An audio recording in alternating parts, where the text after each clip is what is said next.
저희는 지난 몇 주 동안에 우리가 교회를 위해서 기도할 때 어떤 기도로 시작할 것인가 하는 것에 대해서 함께 살펴보았습니다. 이제 몇 주 동안 걸쳐서 함께 여러분과 말씀을 나눴기 때문에 그것을 여러분이 기억하실 것입니다. 그것은 하나님을 알게 하여 주시옵소서. 이 교회를 위한 기도는 건물을 위한 기도가 아니죠. 우리 자신들과 우리 주위에 있는 성도님들을 위해서, 우리 자식들을 위해서, 우리 가정을 위해서 기도할 때 항상 가슴에 품고 기도해야 할 중요한 것들, 가장 먼저 하나님을 알게 하여 주시옵소서. 그래서 구체적으로 세 가지의 이 기도 제목을 우리가 받았습니다마는, 첫 번째는 부르심의 소망이 무엇인지 알게 하여 주옵소서. 두 번째는 기업의 풍성함이 어떤 것이고 우리가 무엇을 누릴 것인지를 알게 하여 주옵소서.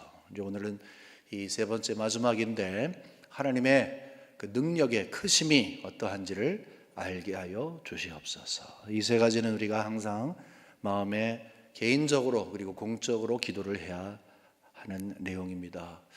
하나님 알게 하여 주옵소서. 그 가운데 구체적으로 다시 한번 뭐라고요? 하나님의 부르심의 소망을 알게 하시고 기업의 풍성함을 알게 하시고, 오늘 주신 말씀은 하나님의 능력의 크심을 알게 해달라는 것입니다. 세상에서 힘이 가장 센, 막 근육이 그렇게 있는 그런 사람들이 모여서 힘자랑을 하는 그런 대회가 있습니다. 작년에 40회째 모였는데, 아주 그냥 거인 같은 사람들이 함께 모여서 무거운 것을 들고, 막 둥그란 돌 같은 것을 들고 막 차를 굴리고 상상을 초월할 그런 힘자랑을 하는 것이 있습니다. 작년에 우승한 사람은 에디 홀이라고 하는 사람인데, 영국 사람이에요. 30살이에요.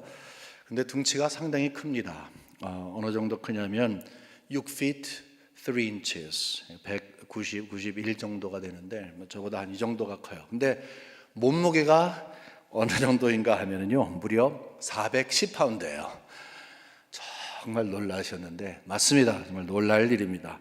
186kg라고 합니다. 사진을 봤는데 정말 잘생겼어요. 이렇게 잘생겼지만 참 몸은 무섭게 생겼어요.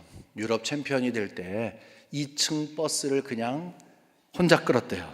이 말이 됩니까? 2016년도에는 500kg짜리 역도를 했는데, 이렇게 역기를 이렇게 들어갔고 세계 신기록을 세운 바가 있다고 합니다. 상상을 초월하는 힘이에요. 상상을 초월해요. 정말 놀랄 일이에요. 이분은 이제 기네스북에 올라간 사람입니다. 여러분, 근데 아세요? 이것이 인간의 한계입니다. 대단해 보이지만 이것이 인간의 한계입니다. 제가 5사람의 이름을 댈 테니까 여러분 마음속으로 한번 공통점을 생각해 보시기 바랍니다. 슈퍼맨, 배트맨, 엑스맨, 스파이더맨, 아이언맨. 뭐예요? 예, 맨으로 끝난다. 예, 맞습니다. 근데 그것 이상이죠. 영화에 나오는 주인공들이에요. 근데 원래 만화 같은 건데 만화가 아니라 정말 사람이 나와서 연기를 해요. 와, 대단합니다. 하늘을 나르는데 그냥 보통 나르는 게 아니라 숑 하면은 하늘 꼭대기에 간 듯해요. 하늘 꼭대기에 있는 것 같은데 숑 하면 지구의 중심에 있습니다. 글쎄, 탱크 같은 거, 트럭 같은 거 그냥 집어서 던지면 아무것도 아니에요. 그냥 책 한 권 던지는 것처럼 쉽게 해요. 또 놀라운 것은 이제 그를 향해서 총을 딱 쏘잖아요. 그러면 탁 피하면서 총알을 딱 잡습니다. 이야, 이거 대단한 일이죠. 어떤 일이. 여러분, 그런 걸 보실 때마다 어떤 생각이 듭니까? 다 대리만족이에요. 인간은 엄청 강해지고 싶은데 강하지 않아요. 강할 수가 없어요. 한계가 있어요. 그렇기 때문에 1시간 반, 2시간 바보처럼 다른 사람이 나와서 날아다니고 대단한 힘을 발휘하는 걸 보면서 와, 좋다, 내가 주인공인 것처럼 생각하고 잠시 착각하고 만족 갖고 돈 쓴 거 그냥 생각 안 하고 나오는 거, 그게 바로 대리만족용인 것입니다. 하지만 우리는 성경을 이제 배워가면서 이제 하나님이 능력자이시다 하는 것을 함께 알아갑니다. 하나님은 능력자이시다. 그 가운데서도요, 우리가 예수 믿기 시작하면서 전에는 들어보지도 못했던 굉장히 생소한 그런 단어들을 익숙해지게 되는 그런 과정이 있잖아요. 예를 들어서 예배를 드린다. 뭐 어떻게 여러분 옛날에 예배 드리는 거 없어요. 바깥에서 이제 제사를 드리는 것은 있어도 예배 드리는 것은 우리 교회 안에서만 드리는 거기 때문에 이제 예배 드린다. 뭐 묵상 기도를 한다. 묵도를 한다. 뭐 아니면 주기도문 뭐 이런 것들 다 그런 거예요. 그 중에 하나가 뭐냐 하면 전지전능하신 하나님이라고 하는 거예요. 한문이죠. 모든 전자에서 모든 것을 아시고 또 모든 것을 할 수 있으시다. 전능하다. omnipotent. 하나님은 못하시는 것이 없다. 하나님은 다 하실 수 있다. 하나님은 불가능이 없다. 이것은 우리가 계속적으로 배우는 것입니다. 그래서 전능하신 하나님을 우리는 배워갑니다. 성경을 읽다 보면 하나님을 소개하는데 하나님 자신을 꼬집어서 이야기하면서 하나님은 능력자이시다 하는 그런 부분도 나오지만 창세기에서 세상을 말씀으로 창조했으니 얼마나 능력이 있으신 분이에요. 계시록에 보게 되니까 새하늘과 새 땅, 이 천국을 하나님이 만드시는데 얼마나 능력자예요. 그러니까 하나님은 능력자예요.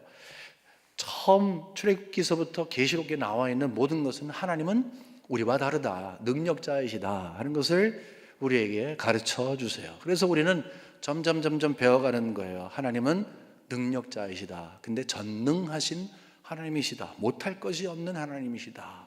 이것을 배워가는 거예요. 오늘 말씀을 준비하면서 이것저것 성경을 많이 뒤져봤어요. 그러니까 여러분과 함께 나눌 성경 구절이 쭉 있더라고요. 근데 꼭 대표적인 것은 아니지만 그 가운데서 하나 여러분과 나누고 싶습니다. 시편 89편 8절 그리고 11절까지인데요. 하나님이 어떤 분인가 우리가 잘 아는 내용을 시편 기자가 이렇게 이야기하고 있어요. 여호와 만군의 하나님이여 주와 같이 능력 있는 자가 누구리까? 경험을 한 것이죠. 하나님은 능력자이십니다. 여호와여 주의 성실하심이 주를 둘렀나이다. 주께서 바다의 파도를 다스리시며, 말이 안 되잖아요. 하지만 딱 생각나는 게 파도를 다스리셨던 예수님의 모습을 그릴 수 있잖아요. 잔잔하라 하니까 잔잔한 거. 그 파도가 일어날 때 잔잔하게 하시나이다. 능력자이신 하나님을 우리가 발견하는 거예요. 주께서 라합을 죽임 당한 자같이 깨뜨리시고 주의 원수를 주의 능력의 팔로 흩으셨나이다. 성경에는 이제 하나님을 능력의 팔, 오른팔 뭐 이런 것으로 많이 표현을 합니다. 그것은 가장 강하다 하는 건데 어쨌든 하나님은 우리와 다르다. 우리는 한계가 있지만 하나님은 능력자이시다. 전능하신 분이시다. 다 하시는 분이다 하는 것을 우리가 대조를 합니다. 오늘 그 찬송을 할까 하다가 그냥 안 했는데 전능하신 하나님 이 노래도 있고요. 그 다음에 우리 후렴에도 이런 게 있어요. 전능하신 하나님 찬양 언제나 동일하신 주 전능하신 하나님 찬양. 전능하신 하나님을 찬양할 때 우리가 그냥 바보처럼 그냥 앵무새처럼 노래하는 게 아니라 가사를 이렇게 생각하면서 그림을 그리면서 찬양하잖아요. 그러니까 전능하신 하나님을 그리는 거예요. 전능하신 하나님, 뭐 근육이 뿔뚝뿔뚝한 그런 하나님이라고 생각할 수도 있고, 아니면 뭐 천지 창조하신 하나님을 그릴 수도 있고, 그 다음에 이스라엘 백성들을 애굽에서 인도하신 하나님일 수도 있고, 뭐 여러분 나름대로의 전능하신 하나님을 그리는 거예요. 그것이 바로 예수 믿은 이후에 우리가 신앙생활하면서 전능하신 하나님, 능력자 되신 하나님을 배워가는 이제 우리의 모습이 바로 거기에 있다는 것입니다. 그러면 결론적으로 보면 우리는 하나님을 굉장히 잘 알고 있다는 거예요. 하나님은 능력자이시다. 이거 모르는 사람 아무도 없어요. 신앙생활 좀 하면 하나님은 능력자이십니다. 다 알고 있어요. 다 알고 있는데 왜 평생 기도를 해야 합니까? 그것이 우리의 질문이에요. 다 알고 있는데 하나님 능력자이신데 왜 평생토록 우리는 하나님의 능력의 크심을 알려주시옵소서, 알기를 원합니다 라고 하는 특별한 기도의 제목을 가지고 기도하는가? 안 그래도 다른 거 기도할 거 엄청나게 많은데 왜 이것이 이렇게 중요한가? 아니, 하나님은 이만큼 능력자이신데 우리는 요만큼 알아가고 점점점 알아가야 된다는 것인가? 아니면 지금까지 충분하게 알았다고 교만할까 봐 우리는 겸손하게 더 많이 알아야 하는 것인가? 아니면 하나님은 한번 알면 또 반복해서 알고 또 반복해서 알아야 하는가? 아니면 다른 특별한 목적이 있는가? 그 이유를 오늘 19절에서 발견할 수가 있어요. 그의 힘의 위력으로 역사하심을 따라 믿는 우리에게 베푸신 능력의 지극히 크심이 어떠한 것을 우리로 알게 하시기를 구하노라. 우리 한글이 굉장히 어려운 거 아세요? 한글이 정말 어려워요. 이게 어디에 뭐가 이렇게 붙는 건지 잘 몰라요. 도리어 그럴 때는 영어로 읽으면 쏙쏙쏙 머리에 들어올 때가 있습니다. 그 좋은 예 중에 하나예요. 이게 무슨 말인지 여러분 탁 들으시면은 아마 이해가 되지 않으실 거예요. 그러므로 우리가 살펴봐야 할, 쪽집게처럼 들어가서 찝어내야 할 중요한 단어가 있어요. 다시 19절을 보면 그의 힘의 위력으로 역사하심을 따라, 그것은 하나님의 그 능력을 통해서 하나님이 일하시니까, 우리에게 보여주시니까 라고 하는 것 전제이고, 그 다음 거가 중요한 말이에요. 믿는 우리에게 베푸신 능력의 크심이 어떤지를 알게 하길 원합니다. 그러니까 우리가 알게 하길 원하는데 그 어떤 것인가 하는 것을 여기서 규정하고 있어요. 그게 뭐냐면 믿는 우리에게 베푸시는 그런 은혜예요. 그 능력이에요. 그러니까 물론 우리가 하나님의 능력에 대해서 다 알아야죠. 그런데 이 능력의 종류가 있다는 거예요. 어떤 거냐면 믿는 우리에게 라고 하는 것으로 이제 한정을 하는 거예요. 믿는 우리에게 베푸시는 하나님의 은혜를 알기를 원합니다. 그 능력을 알기를 원합니다. 얼마나 강한지를 알기를 원합니다. 그거예요. 여기서 우리의 핵심되는 것이 하나가 나온 거예요. 여기에는 믿는 우리가 과연 누구냐 하는 것을 먼저 우리가 알아야 한다는 것입니다. 여러분 있잖아요. 세계에서 가장 부자가 바뀌었습니다. 빌 게이츠였다가 이제는 2위로 내려가고 이 아마존 사장인 제프 베조스가 이제 1위로 올라갔어요. 여러분 이 가끔 이 전문지에서 포브스라든가 그런 데에서 이 세계에서 1위부터 뭐 10위까지 50위까지 이렇게 쭉 끊어서 그 사람들이 돈을 얼만큼 갖고 있는지를 이제 우리에게 알려줄 때가 있어요. 천문학적이야. 한마디로 말도 안 될 정도로 많이 갖고 있어요. 우리 한국도 마찬가지죠. 재벌들이 돈을 엄청나게 많이 갖고 있는데 수준이 달라요. 공짜리가 막 정신없이 많죠. 근데 여러분 적어도 저는 그분들이 부자인 것을 알지만 정확하게 얼마를 갖고 있는지에 대해서는 전혀 관심이 없어요. 거기에서 갖고 있는 돈이 뭐 반토막이 됐는지 2배가 됐는지 저는 전혀 관심이 없어요. 왜냐하면 그 사유재산은 저와 전혀 상관이 없는 것이기 때문에 그래요. 만일에 저와 상관이 있다면 좀 관심이 있겠죠. 이제 마찬가지예요. 우리가 하나님은 능력을 베풀어 주시는 분이다. 하나님은 능력자이시다라는 생각을 우리가 했어요. 그 능력은 무한하다고 했어요. 그러면 우리가 두 가지 생각을 가질 수 있어요. 맞아, 하나님은 능력자이셔. 그 말은 뭐냐면 맞아, 그 사람 부자야. 근데 별로 관심이 없어요. 우리가 하나님은 능력자야. 그런데 별로 관심이 없을 수가 있고, 그게 첫 번째고, 두 번째는 하나님이 능력자이시기 때문에 내가 관심을 갖는 거예요. 왜? 내가 신앙생활을 하면서 지금까지 걸어온 길 가운데 하나님의 능력 아니고서는 이곳까지 올 수가 없었습니다. 앞으로도 나의 삶 가운데 하나님의 능력 없으면 안 됩니다. 하나님은 능력자이십니다. 그래서 하나님의 능력자이심을 이야기하면서 나에게 베풀어 주시는 그 하나님의 능력을 함께 생각하는 거예요. 그것은 부자인 그가 나와 관계가 있을 때에 생각이 다른 것과 같죠. 하나님이 능력자이시기 때문에 내가 그에게 더 관심을 갖는 것은 이미 나와 관계가 있을 때 우리의 태도가 달라진다는 것입니다. 그것이 바로 뭐냐 하면은 믿는 우리예요. 믿는 우리에 속한 사람들. 여기 믿는 우리라는 것은 테두리가 아니라 우리들을 이야기하고, 우리들이 누구냐면 믿는 우리들이에요. 믿는 우리들에게, 딴 사람이 아니라 믿는 우리들에게 대단한 능력을 베풀어 주시는데, 나뿐만이 아니라 우리 모두가 그것을 알기 원합니다 하는 기도를 하자는 거죠. 여기 믿는다고 하는 것은 여러분 아마 아실 거예요. 예수 그리스도를 믿는 믿음이죠. 예수를 믿는 믿음. 여러분, 예수를 믿는 믿음이 너무 당연한 일인데 여기 꼬집어서 이야기하는 이유가 있습니다. 왜냐하면 다른 종류의 믿음이 너무 많기 때문에 그래요. 우리 모두는 다 믿음 생활을 하고 있지만 항상 믿음에 대해서 고민을 해야 합니다. 왜 그런가 하면 현대교회는요, 그냥 입술로만 믿는다고 해, 그러면 다 되는 거야 라고 하는 값싼 복음, 영어로 말하면 cheap gospel을 소개받은 다음에 휘청거리고 있어요. 숨도 못 쉬고 있어요. 왜냐하면 신앙은 사람이 바뀌는 거예요. 근본적으로 사람이 바뀌는 건데 사람은 바뀌지 않고 고백만 하는 그것은 가짜죠. 반드시 믿음은 고백이 따라와야 돼요. 믿음의 고백이. 하지만 믿음의 고백은 입술만의 고백이 아니라는 거죠. 내 속에서 살아서 움직이시는, 나를 근본적으로 바꾸어 주신 그 하나님의 생명력이 나에게 있음을 고백하는 거예요. 고백할 거리가 있어야 고백을 하는 거죠. 근데 현대교회는 그렇게 가르치지 않았어요. 그냥 입술로 고백만 해. 그러니까 하나님에 대해서 너무너무 잘 알아요.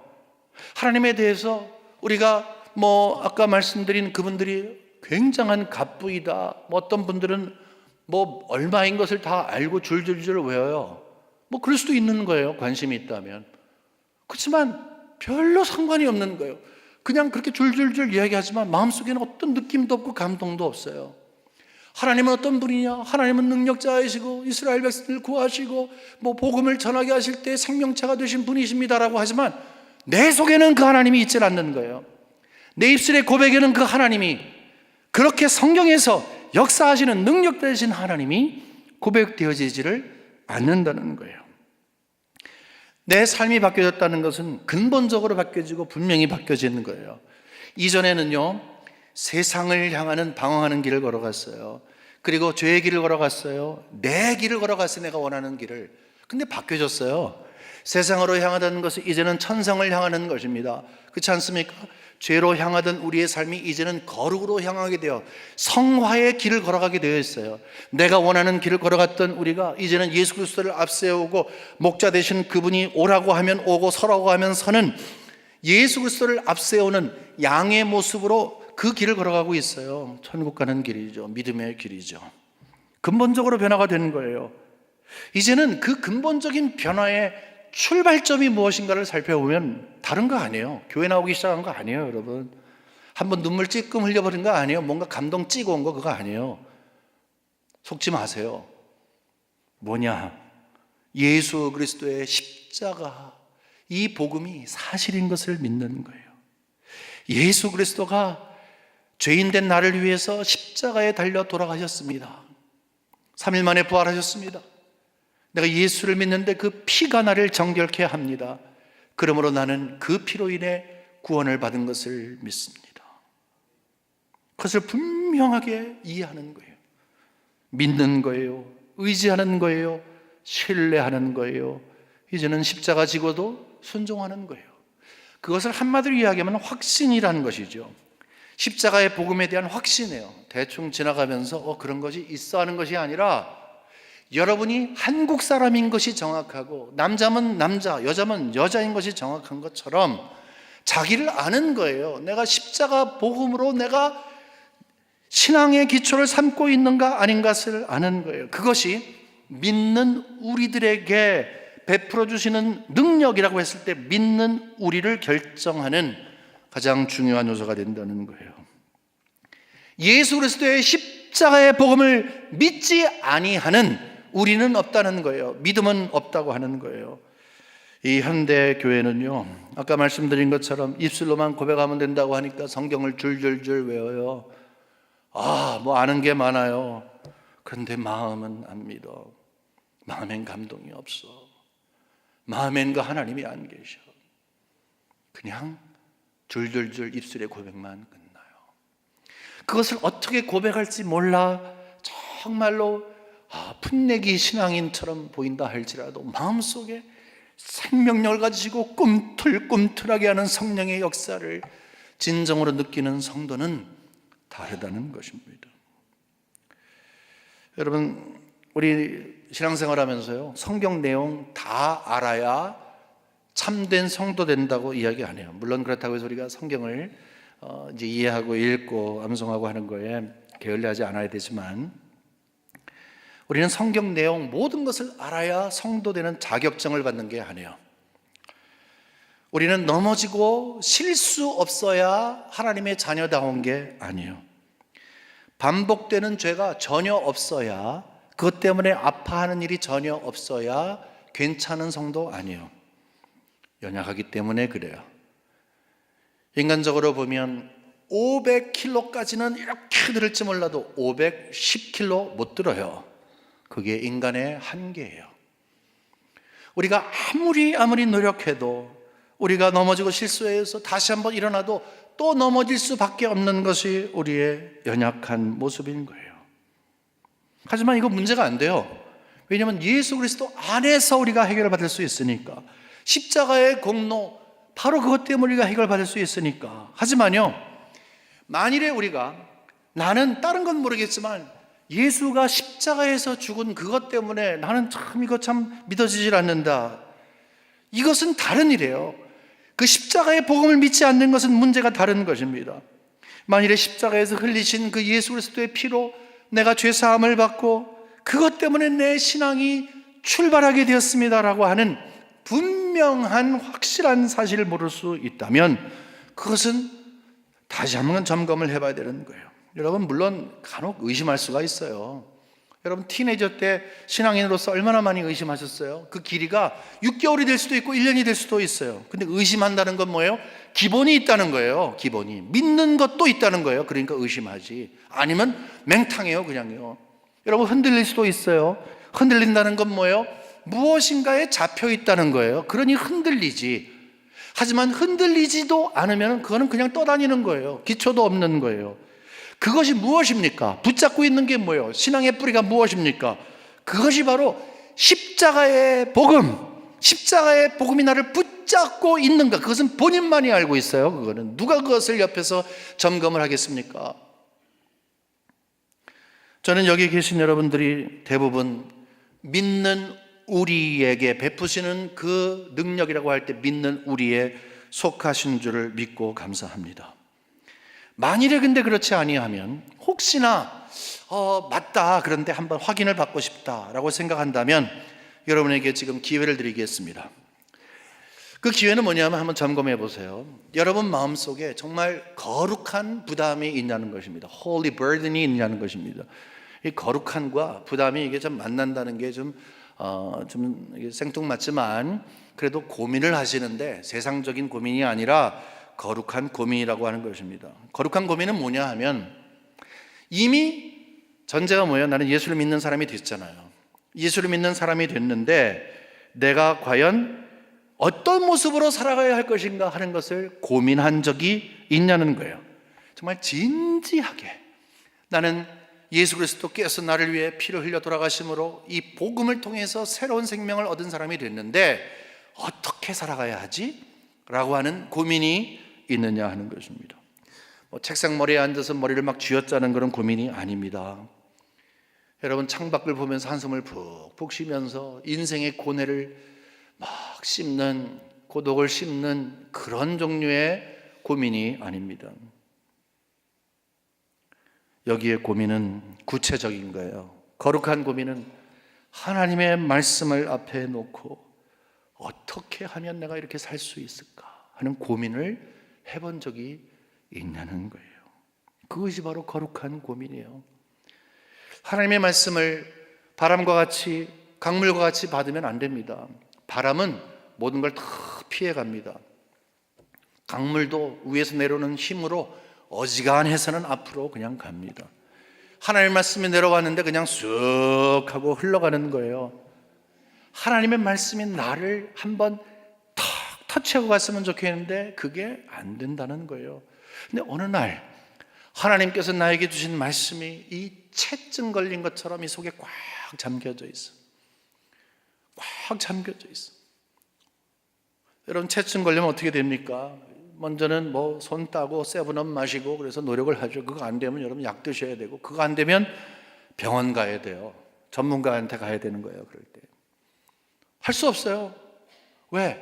꽉 채 있으면 불편해요. 막 어질어질하고 땀 비실비실 나고요. 정말 뭐 쓰러질 것 같고 토하고요. 앉아있으나 서나 막 불안한 거예요. 언제까지? 이게 쭉 내려갈 때까지. 어느 날 하나님의 말씀이 탁 걸려있는데 채증이 되는 거예요. 사라지질 않아요. 이렇게 살아야 되지 않겠니? 근데 막 이거를 막 거부하고 싶은데, 어떻게 하든지 그것을 피하고 싶은데 하나님께서 여러분들에게 고민을 주시는 거예요. 얘야, 그렇게 살아야 되지 않겠니? 그래서 그것을 가지고 씨름하는 거예요. 어떻게 살았으면 좋겠습니까? 어떻게 하면 되겠습니까? 이 고민을 하기 시작하는 거예요. 그것이 바로 거룩한 고민인 것입니다.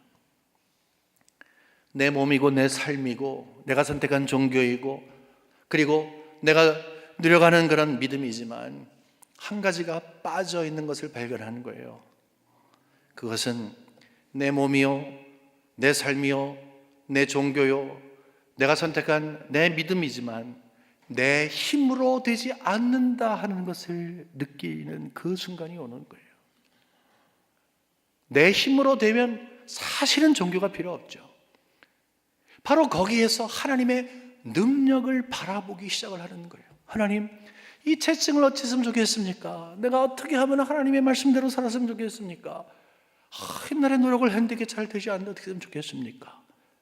바로 거기에서 그러므로 하나님 어떻게 했으면 좋겠습니까? 하나님의 능력을 가지고 해결하기를 원합니다. 바로 거기에서 하나님 앞에 겸손하게 무릎을 꿇는 것이죠. 바로 거기에서 완전한 신앙인의 모습을 갖추게 되는 거예요. 하나님의 능력을 사모하기 시작을 하는 거예요. 하나님의 능력 아니고서는 내가 편할 수가 없습니다. 하나님의 능력 아니고서는 하나님이 원하시는 사람으로 살 수가 없습니다. 하나님을 기쁘게 할 수가 없네요. 어떻게 하지요? 하나님 도와주세요. 하나님의 능력으로 좀 도와주세요.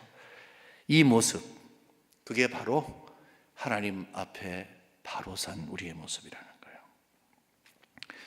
세 가지 기도 제목을 우리가 함께 나눴죠.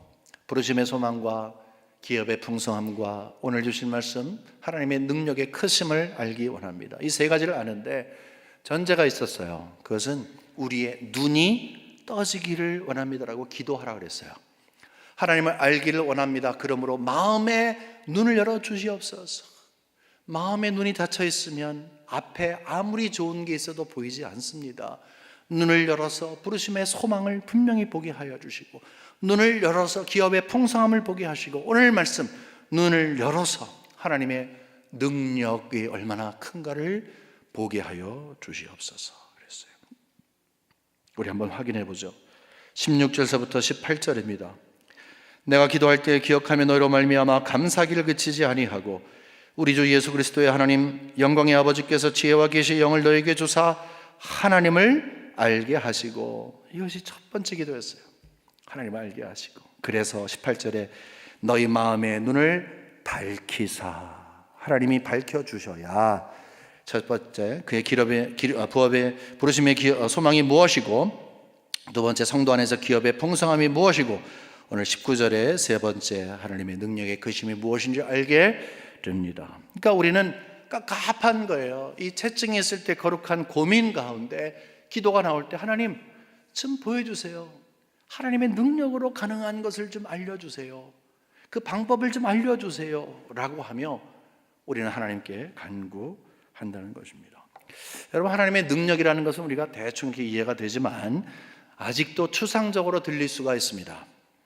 능력이 어떤 건데, 어떻게 역사하는 것인데, 그래서 구체적으로 그것을 한번 살펴보면 다른 게 아니라 우리가 기대해야 하는 하나님의 능력에 대한 거예요. 원래 제대로 자르면은요, 오늘 본문이 21절까지 잘라지는 게 옳은 건데 그냥 우리 19절로 잘랐고 20절 우리 한번 보도록 하겠습니다. 조금 전에 능력의 크심에 대해서 이야기한 다음에 20절에 그의 능력이, 하나님의 능력이죠. 그러니까 하나님의 능력이 크심을 우리가 알자 한 다음에 즉각적으로 그의 능력이, 하나님의 능력이 그리스도 안에서 역사하사 죽은 자들 가운데서 다시 살리시고 하늘에서 자기 오른편에 앉히사. 뭐예요? 하나님의 능력이 예수 그리스도를 부활하게 하셨다는 이야기를 하고 있어요. 여기서 우리가 좀 혼동스럽습니다. 왜 그런가 하면 지금 현재 우리는 우리에게 하나님께서 나타내시는 능력이 얼마나 큰지를 알게 해주세요 라고 했는데 갑작스럽게 여기서 예수님의 부활 사건이 나와요. 그것도 예수님을 살리신 하나님의 능력에 대한 이야기가 나와요. 이게 어떤 연관이 있는가 생각할 수밖에 없겠죠. 성경을 보게 되면요, 정말 흥미롭게도 특별히 바울 서신에서 그것이 많이 나오는데 베드로도 그렇습니다만은 이 하나님께서 예수 그리스도를 죽음 가운데 살리신 것, 부활하게 하신 것에 대해서 굉장히 반복적으로 강조돼서 나와요. 우리는 질문하는 거예요. 그러면 하나님 아버지께서 당신의 아들 예수에게 행하신 것 당연한 일일 것이고, 그리고 그것이 우리에게 어떤 의미가 있다고 자꾸 반복해서 우리에게 가르쳐 줄까? 그 사실을 자꾸 알라고 하는 것이지요. 우리가 평생토록 기도할 때 하나님의 능력을 알길 원합니다 라고 기도할 때 예수 그리스도를 죽음에서 다시 부활시키신 그 하나님의 그 능력, 예수를 살리신 능력을 왜 관심을 가져야 하느냐 하는 것입니다. 일단 우리 이런 생각을 하죠. 예수 그리스도는 이제 조금 있으면 부활절이지만 죽음에서 부활하셔서 첫 열매가 되셨다. 그러므로 우리도 이 다음에 이제 썩을 몸으로 죽지만 다시 부활할 것 같다. 그러니까 하나님이 예수를 부활하실 때 그 능력으로 부활하게 하신 것처럼 나도 부활하게 하실 것이다. 그래서 거기에서 그 나름의 마음의 안심이라고 할까, 위로라고 할까, 소망, 그런 것을 받게 되죠. 틀린 거 아닙니다. 맞습니다. 하지만 우리가 만일에 평생토록 이 하나님의 능력을 생각하면서 특별히 이 부활을 생각한다면 우리는 참 불쌍한 사람들이에요. 왜냐하면 하나님의 능력을 이 세상에서는 어떻게 누린다는 건데, 죽은 다음에 능력이 있을 거 그거 유일한 소망으로 삼고 살라는 것입니까? 하나님은 그런 의미로 말씀한 것이 아닙니다. 그거보다 좀 더 깊은 거예요. 우리가 붙잡아야 할 것이 그거예요. 뭐냐 하면 예수 그리스도를 살리신 그 능력이 이미 너희들을 살렸다. 내 안에는, 우리 안에는 예수를 살리신 그 능력이 우리 안에 있는데 너희들이 그걸 못 봐. 그러니까 기도해. 눈을 열어달라고 기도해. 그러면 보일 거야 라고 우리에게 초청하고 있는 것입니다. 여기서 바울은 이렇게 기도하지 않았어요. 하나님, 능력을 나타내 주세요. 능력을 우리에게 주세요. 지금 능력이 아무것도 없어요. 근데 능력을 주세요 그러면 하늘에서 능력이 콱 오게 되면 이거 능력이야. 그러니까 이거 우리 능력인 것을 알고 보자. 그것이 아니라는 거죠. 내 마음의 눈을 열어주옵소서. 그러면 이미 우리가 누리고 있는 하나님의 능력, 예수 그리스도를 부활해서 살리게 하신 그 똑같은 능력이 내 안에 있는데 그것을 모르고 살아가는 우리들에게 그 사실을 알게 해 주옵소서. 그 바로 기도예요. 여러분, 이 내용이 조금 어려울 수도 있지만 좀 참고 함께 좀 이해했으면 좋겠습니다. 빌립보서 3장 10절 11절 보면 이런 말씀이 있어요. 내가 그리스도와 그 부활의 권능과 그 고난의 참여함을 알고자 하여 그의 죽으심을 본받아 어떻게 해서든지 죽은 자 가운데서 부활에 이르려 하노니. 뒤에 것은 빼고요, 우리 10절 앞에 있는 것만 중심적으로 하려고 합니다. 원래는 그 뒤에까지 하려고 했는데 너무 어려울 것 같아서 그렇게 했습니다. 보세요, 바울은 지금 알고 싶어 하는 게 세 가지예요. 여기에서 내가 그리스도를 알고 싶어 합니다. 그리고 그 예수 그리스도가 지니고 계신 부활의 권능이 어떤 것인지를 알고 싶어 합니다. 그리고 예수 그리스도께서 우리에게 베풀어 주신 고난에 참여하는 것이 어떤 것인지를 알기 원합니다. 예수를 아는 것과 예수의 능력을 아는 것과 그리고 예수가 베풀어 주신 고난을 아는 거예요. 공통분모가 뭐예요? 예수님인 거예요. 예수님을 믿기 시작하면서부터 관계가 생긴 거예요. 자, 우리는 예수 믿은 다음에 주의 영으로 우리가 새로워진 것을 알고 있습니다. 예수를 믿는다 그러잖아요. 예수를 믿어요. 예수와 관계가 있는 거예요. 우리는 예수님과 관계가 있는 사람들이에요. 그러면 예수님과 관계가 있을 때에 우리가 주 예수님 내 마음에 오사 이 찬송을 하잖아요. 언제 옵니까? 주의 영으로 오는 거예요. 우리 예수를 믿는다, 정말 믿는다, 그를 믿는 우리가 되었다, 십자가의 복음을 정말 믿는다 하게 되면요, 예수님이 주의 영으로 우리 안에 들어와 계시는 거예요. 다시 한번 여쭙겠습니다. 여러분, 예수님이 어디 계세요? 어디에 계세요? 우리 마음에 계시는 거예요. 믿으십니까? 우리 마음에 계시는 거예요. 그건 예수가 우리 마음에 계시는데 그 예수님은 무엇을 갖고 계세요? 새 생명을 갖고 계세요. 부활의 생명을 가지고 계세요. 왜? 그 능력으로 새로워지셨으니까. 예수가 내 안에 계시다는 것은 부활의 능력이 이미 나에게 역사했다고 하는 것입니다. 여러분, 이런 말씀 들으셨죠? 새로운 피조물이 되었다. 보라, 새 것이 되었다. 새로운 피조물이 되었다. 우리 예수 믿는 사람들 이 말씀 배울 때 막 가슴이 막 벌렁벌렁해요. 얼마나 좋은지 몰라요. 여러분 생각을 해보세요. 우리 예수님의 모습을 한번 생각해 보세요. 예수님이 지금 십자가에서 막 찔리시고 막 정말 그래 돌아가셨어요. 그래서 지금 무덤에 누워 계세요. 시체예요. 싸늘한 시체예요. 주검이에요. 여러분 시체 만져보셨어요? 저는 만져봤어요. 며칠 지난 것도 만져야 되는 그런 경우가 있었어요. 그때는 좀 무섭더라고요. 처음에는 그냥 하얘지는데 그렇게 되니까 검어지더라고요. 시체는 차가워요. 생명이 없어요. 그냥 누워있는 거예요. 움직이지도 못해요. 그런데 그 예수가 다시 생명을 얻은 거예요. 움직이기 시작을 했어요. 왜? 부활하신 그 동기는 하나님이 능력을 베풀어 주셨으니까. 그러니까 죽은 자가 다시 부활했다는 것은 하나님의 능력이 거기에 있는 거예요. 거기에서 힌트를 얻자는 거죠. 우리는 모두가 다 죽었던 사람들이에요. 우리가 가끔 기도할 때 우리의 죄로 말미암아 죽을 수밖에 없었던 우리들에게 성경이 그렇게 이야기 안 해요. 바울은 도리어 죽었던 우리를 살리사 그렇게 이야기해요. 우린 죽었던 자예요.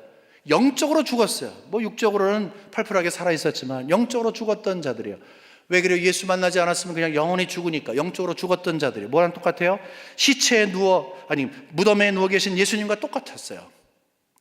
근데 우리는 지금 새 생명을 얻었어요. 그리고 새 피조물이라고 이야기해요. 여러분 새 피조물은 뭐예요? New creature. New creature, 새로운 피조물이라고 하는 것은 그 피조물을 만든 creator, 창조자가 있다는 것을 전제하는 거예요. 우리 부모님이 계시니까 우리가 있잖아요. 처음에 하나님께서 흙으로 사람을 만드신 다음에 후하고 생기를 불어 넣으시니까 하나님이 만드시니까 우리 인간이 됐잖아요. 우리는 다 죽었어요. 다 그냥 플랫 죽어버렸어요. 생명이 없던 우리예요. 우리 영적으로 죽었어요. 그런데 하나님께서 우리를 새롭게 만드신 거예요. 재창조하신 거예요. 재창조의 결과가 새 피조물이 된 거예요. 어떻게? 예수 그리스도를 죽음 가운데 살리신 그 능력으로 이미 우리를 다 살아날 수 있도록 은혜를 베풀어 주셨기 때문입니다. 바로 그거예요. 여러분 말씀을 준비하면서 많이 묵상을 했어요. 그냥 죽은 다음에 예수님이 다시 살아나신 것처럼 나도 그 부활의 능력으로 살아날 겁니다 하는 것만 해도 그냥 감사한데 왜 이 땅을 살아가면서 하나님은 왜 이렇게 계속해서 사람을 변화시키실까? 그 능력을 통해서 사람을 계속 변화시키실까? 일주일 동안 숙제였어요. 우리는 오해를 합니다. 하나님은요 대단한 사람을 만들기 위해서, 다시 말해서 우리 신앙인으로서 교만한 모습을 가질 때가 있어요. 내가 신앙인으로서 교만한 것은요 가장 바보짓이에요. 인간의 한계가 뭐라고요? 500kg이에요. 505, 510 아니에요. 우리가 아무리 똑똑하고 아무리 많이 알아도 앵무새처럼 외우고 컴퓨터에서 나오는 모처럼 심장 없이 무엇인가 데이터를 쭉쭉쭉 내보내도 우리는 한계가 있어요. 남들보다는 좀 똑똑할지 몰라도. 하나님은 절대로 우리를 대단한 사람으로 만들기 위해서 능력 베푸시는 분 아닙니다. 오해하지 마세요. 기대도 하지 마시고 자랑도 할 것 없어요. 한 가지 이유가 있다면 우리에게 능력 주시는 것은 사용하기 위해서 그래요. 어떤 무엇을 위해서, 그것은 사람마다 다 달라요. 에녹은 그냥 조용히 다닌 그 부르심을 받았어요. 제일 힘든 일일지도 몰라요. 근데 무슨 일 안 했어요. 거룩한 삶을 그냥 살았어요. 모세는 광야에서 이스라엘 백성들을 40년 지도해 나가야 됐어요. 너무너무 힘들었어요. 부르심이 다 달라요. 여러분의 부르심 다 달라요. 직분도 다르고 환경도 다르고 여러분의 영역도 다 달라요. 하지만 분명한 건 뭐냐면 여러분 부르실 때는 다 목적이 있는 거예요. 엄마로서, 아빠로서, 사회인으로서, 직장인으로서 다 부르심이에요. 다 모든 게 다 부르심이에요. 의미 없는 거 아무것도 없어요. 그러면 여러분 에녹을 부르시고 아브라함을 부르시고 모세를 부르시고 다윗을 부르시고 바울을 부르시고 가장 대표적인 분인데 그분 외에도 수많은 사람들을 부르시고 우리 믿음의 선배를 부르시고 여러분을 부르실 때에 그분들이 모두가 다 공통점으로 느낀 게 있었어요. 저는 굉장히 힘든데요, 자격이 없는데요, 내 삶이고 내 목숨이고 내 신앙이고 내 종교이지만 내 능력으로는 안 됩니다라고 하는 이 사실에서 하나님 앞에 엎드리며 기도했던 사람들을 하나님이 부르신 거예요. 절대로 내가 내 능력으로 하지 않았잖아. 모세를 향해서 계속 설득하시는 우리 하나님을 발견합니다. 그것이 바로 우리가 지녀야 할 모습이라는 거예요. 하나님이 나를 사용하기 원하시는데 누구를 사용하느냐? 능력 있는 사람을 사용하는 거 아니라는 거예요. 모든 것을 갖춘 사람을, 모든 것을 갖춘 교회를, 모든 것을 갖춘 공동체를 사용하는 거 아니에요. 어떤 대상을 하나님이 기뻐하시고 사용하십니까? 하나님을 인정하는, 하나님의 그 능력을 영적 에너지로 사용할 수 있는, 우리에게, 믿는 우리에게, 그리스도를 통해서 하나님을 믿는 우리에게 베풀어 주시는 그 능력이 어떤 것인지, 지금은 아무것도 없지만 능력을 베풀어 주시는 그분이 어떤지를 분명히 아는 자를 하나님이 찾으신다는 것입니다. 여러분 지금도 하나님 찾으세요. 모세를 찾으신 것처럼, 다윗을 찾으신 것처럼 유명하니까 말씀드립니다. 하지만 그만큼 유명하지 않아도 상관없어요. 여러분 다 찾으셨어요. 하나님은 사용하길 원하시는 거예요. 기쁨 되길 원하시는 거예요. 그 사람이 누구라고요? 마음의 눈이 떠져 있는 거예요. 막 능력을 찾는 게 아니라 이미 내 안에서 나를 변화시키신 그 능력을 먼저 발견하면서 나를 변화시키신 그 하나님이 바로 능력자 되신 하나님이신 것을 발견할 수 있다면, 나를 이렇게 변화시키신 하나님이 그 하나님이라면 모든 것 할 수 있으십니다 하는 그 마음을 갖게 하는 거죠. 예수님의 겟세마네 기도를 생각해 봤어요. 십자가 앞에서 죽음을 얼마나 좀 두려워하시고 부담 있어 하시는지 예수님답지 않은 기도 올렸잖아요. 주여 이 쓴 잔을 내게서 옮기시옵소서. 참 창피하기도 해요, 솔직히요. 근데 거기서 기도가 끝나지 않았어요. 기도 다 끝난 다음에는요, 딱 툴툴 털고 일어나서 찬송하시면서 죽으시러 감람산으로 가셨어요. 변화가 있었던 거예요. 기도 가운데 변화가 있었어요. 어떤 변화가 있었어요? 처음에는 두려웠어요. 하지만 나중에는 확신을 가졌어요. 무엇이 그 변화를 가져오게끔 했는가? 저는 이런 생각을 했습니다. 예수님이 이런 기도를 하지 않았을까? 하나님, 내가 이게 두렵습니다. 근데 정말로 내가 죽은 다음에 부활하실 것입니까? 그 약속 지키시겠습니까? 라고 기도했을 것 같아요. 하나님은 내가 그 약속했잖아. 그 믿어. 하나님 정말 믿어도 됩니까? 정말 나 믿어봐. 하나님 정말 능력자이신 거 알지만 정말 저 죽은 다음에 살리실 거예요? 걱정하지 마. 그 다음에 마음이 바뀌어지신 거죠. 내가 죽어도 다시 살아날 것이다. 능력자이신 하나님을 발견한 거예요. 그 하나님 어디 갔었나요? 눈이 잠시 감겨있던 거예요. 마음의 눈이 딱 떠지니까 하나님 죄송합니다. 하나님 능력자이신데 아버지 믿고 가겠습니다 하게 된 거예요. 우리의 기도가 바로 그래야 된다는 거예요. 우리의 기도가 만일에 어찌했으면 좋을지 모르겠습니다, 상황이 이렇습니다 라는 것으로 그냥 이 호소하는 것으로 끝나고 나면 그 기도는 믿음으로 하는 기도 아니에요. 그건 기도 아닙니다. 구체적으로 보면 하나님이 제일 싫어하시는 거예요. 하나님 앞에 나오지만 하나님을 인정하지 아니하는 기도가 하나님을 기쁘게 하겠어요? 하나님, 지금 내 상황이 이렇지만 하나님을 믿습니다. 하나님을 믿으니까 좀 받아주세요. 그게 뭐예요? 눈을 뜨게 하여 주시옵소서. 눈이 떠지는 거예요. 하나님이 바라보여지는 거예요. 감사합니다. 이제 확신을 가지고 갑니다. 지금 현재 입장은 이렇지만, 내 모습은 이렇지만, 내 눈을 뜨고 보니까 하나님이 능력자이신 것을 다시 한번 확인하게 됩니다. 이제 그 능력자이신 하나님을 내가 만나 싸운 적, 하나님의 붙들심을 받고 가겠습니다. 주님 도와주세요. 감사합니다. 그렇게 끝나는 거예요. 그것이 우리가 평생 드릴 기도. 왜 그런 줄 아세요? 여러분, 인간의 한계를 느끼는 것이 얼만큼 느끼겠어요? 매일 느끼는 거예요. 언제까지? 죽을 때까지. 그러니까 평생토록 이 기도를 해야 되는 거예요. 눈이 콱 상황 가운데 닫혀질 수 있어요. 그때마다 하나님이요, 어떻게 했으면 좋겠습니까? 끝나는 게 아니라 눈을 열어주세요. 하나님의 능력을 바라보게 해주세요. 죽음에서 나를 살리신 하나님께서 하지 못할 일이 없다고 하는 사실, 전능하신 하나님을 믿는 믿음이 다시 한번 꽉 은혜로 다가오는 것입니다. 그것이 바로 참된 기도예요. 나를 변화시키는 기도예요. 그러므로 두 가지의 구체적인 기도 제목 드리고 말씀을 맺겠습니다. 첫째는요, 나를 붙들고 가시는 하나님의 능력을 항상 바라보게 하여 주옵소서. 나를 붙들고 가시는 하나님을 바라보게 하여 주옵소서. 두 번째 기도는 절대로 내가 하나님을 내 생각과 내 이상으로, 내 불신앙으로 제한하지 않도록 도와주시옵소서.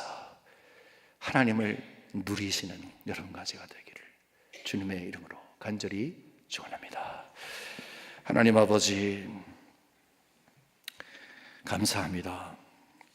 하나님께서 우리를 불쌍히 여겨주시어서 예수 그리스도를 죽음에서 부활로 인도하신 그 능력으로 이미 우리를 새로운 피조물로 삼아주신 것 감사합니다. 매일매일 경험해야 하는, 씨름해야 하는 일들, 우리의 눈을 감겨 하나님을 보지 못하게 하는 영적 전쟁에서 우리의 원수들과 매일매일 경험하는 인생의 한계들로 인해서 많이 지쳐있는 우리들, 주께서 불쌍히 여겨 주시옵소서. 하나님, 눈을 뜨게 하여 주옵소서. 바라보게 하여 주시옵소서.